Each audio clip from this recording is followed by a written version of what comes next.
Hello all, I would like to show you something about the Georgia Guidestones really quickly.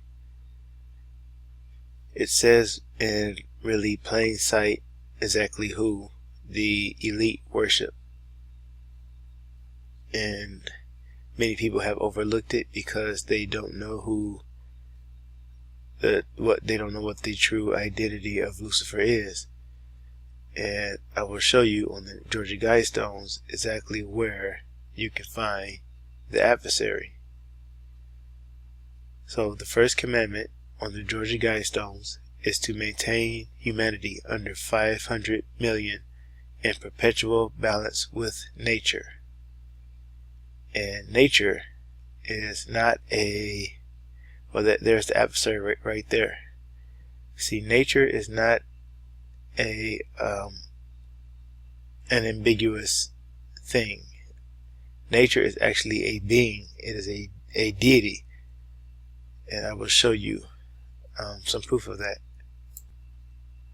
And the Greek word for God, let's scroll down, translations. In the Greek word for God, the first letter we have is a circle with a line through it. I want to see if I can zoom in on that more for you. Alright, I hope you can see that letter there. Now, that same letter can be found in the logo for Earth Day.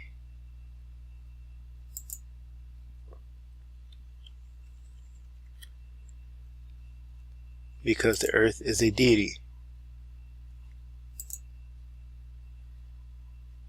And in the Bible, that deity would be referred to as Asherah. In 2 Kings chapter 21 verse 7, we read, "And he set a graven image of the grove that he made in the house, of which the Lord said to David and to Solomon his son, in his house and in Jerusalem, which I have chosen out of all the tribes of Israel, will I put my name forever." And as we look at that word for grove, we find that it is Asherah. Now, grove is what, here I'll just get the definition for you. It is it's like a garden or a forest, sacred trees or poles set up near an altar. So, but it also refers to the goddess Asherah. So that's why this goddess was known as Mother Nature. And her other names are Astarte and Ashtoreth and all of that. So her name is translated in the Bible as groves. You won't find her name written in the Bible. It's translated as groves. And so, of course, when you think groves, you think Bohemian Grove. And I will play this clip for you. Yeah, actually, I'll just go ahead and do that right now. I'll play it right now. Touch their world-blind eyes with very open their eyes and blow all the memories of yesterday and seal the gates of sorrow. It is a dream, and yet not all a dream. Joel Care and all of his words are but a dream.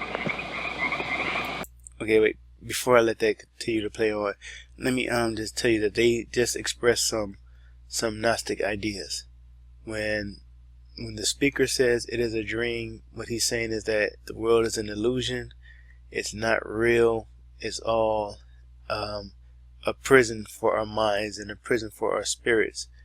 And he said that Joel Care in his works harbored it.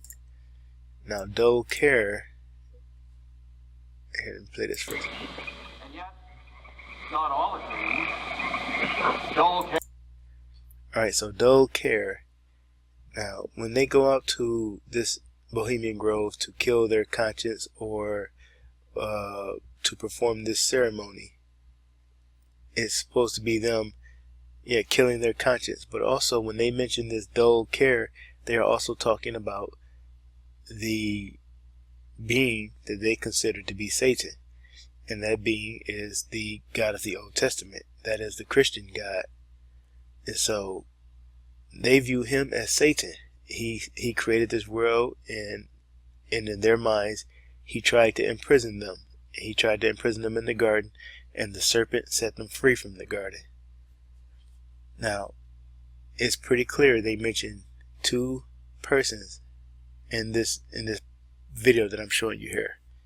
Dog care is one, and we know, or at least I know, that Dog care is our God.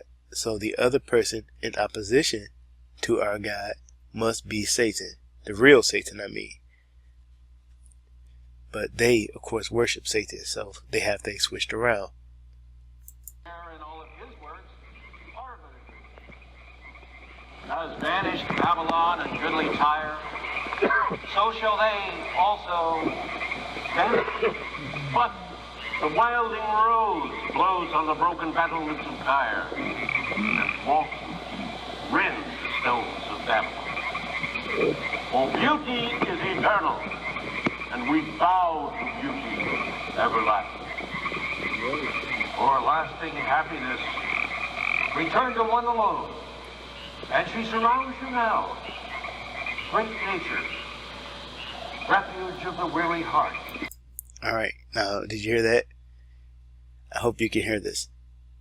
The speaker said that for lasting happiness, they turn to one alone, and that is great nature.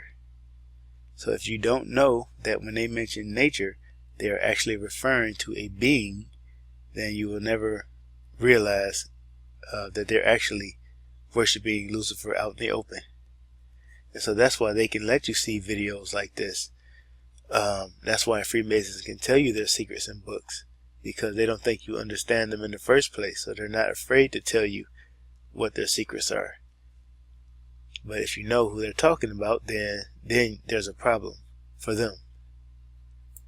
So let's go back and now listen to it again with the understanding that nature is Lucifer. Wilding rose blows on the broken battlements of Tyre, and walks rends the stones of Babylon.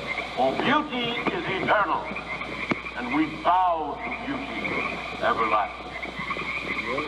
For lasting happiness, return to one alone, and she surrounds you now. Great nature, refuge of the weary heart, and only balm for breasts that have been bruised. She hath cool hands for every favored brow, and gentlest silence for the troubled soul. The counsels are most wise. She healeth well, having such ministries as calm and sleep. She is ever faithful. Other friends may fail, but seek ye her in any quiet place. Smiling, she will rise and give to you her kiss. So must ye come as children. Little children that believe nor ever doubt her beauty and her faith, nor deem her tenderness can change or die.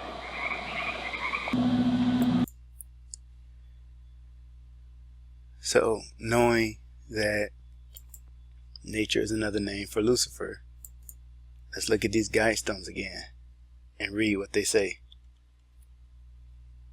I really wish I could zoom in on this closer, but number 1, maintain humanity under 500 million in perpetual balance with nature. 2, guide production wisely, improving fitness and diversity. 3, unite humanity with a living new language. 4, rule passion, faith, tradition, and all things with tempered reason. 5, protect people and nations with fair laws and just courts. 6, let all nations rule eternally, resolving external disputes in a world court. 7, avoid petty laws and useless officials. 8, balance personal rights with social duties. 9, prize truth, beauty, love, seeking harmony with the infinite. That's an interesting one, right? Beauty, love. Remember who these guys in the Grove just said they bowed to? They bowed to beauty everlasting. Number 10, be not a cancer on the earth. Leave room for nature. Leave room for nature. 2 times. They said it 2 times. And when you say something 2 times, you say it to establish it. So the first commandment they have, keep the population of humanity in perpetual balance with nature. Number 10, leave room for nature. That is their deity that they worship. And before I show you that one last thing, let me just go back to this again, so you don't feel like I'm jiving you at all. Let me pause this. Just missed it. For beauty is eternal, and we bow to beauty everlasting. See, there it is again. Prize truth, beauty, love, seeking harmony with the infinite. Now, truth, beauty, and love, you will notice that in a lot of Masonic art, they'll have women in their art. That's because these concepts that they have, like geometry and things like that, are personified by women. Beauty is one, love, Venus, goddess of love. These things are all personified by their goddess. I want to show you something really quickly.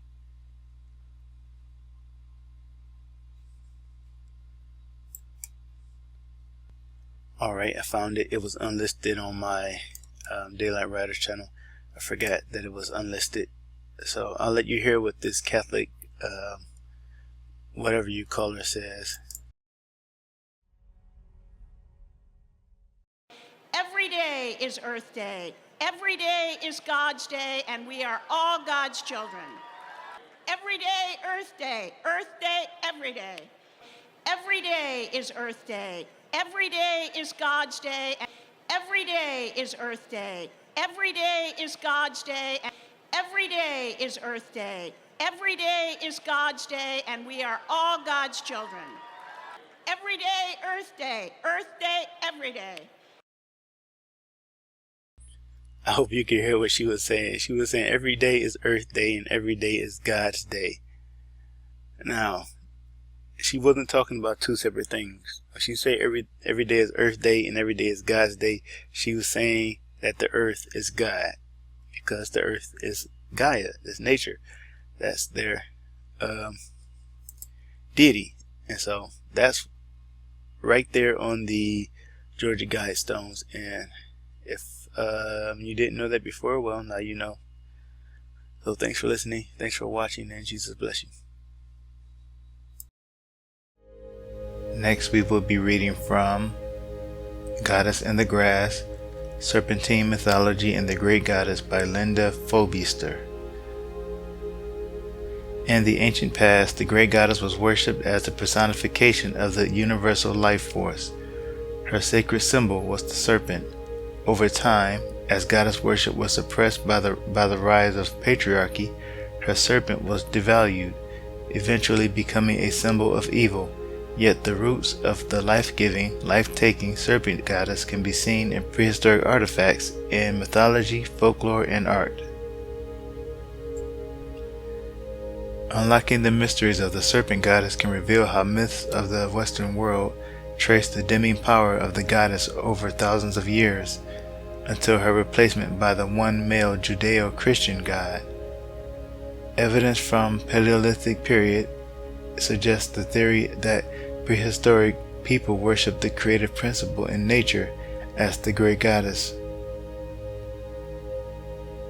Hundreds of small female figurines carved from stone, bone, antler, ivory, and fired clay have been found over Europe and Western Asia, known as Venus figures.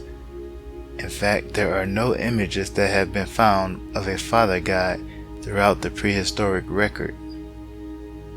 And the note that I added in blue here is, probably because God commanded that no graven images should be made of him.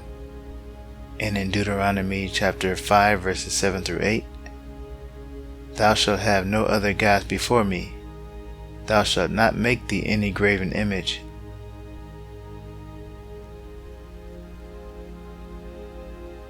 Next, we're reading from Mysteries of the Ancient World by National Geographic Society. Certainly the central deity in the Qatar region was a woman. Female statuettes abound, some roughly carved from the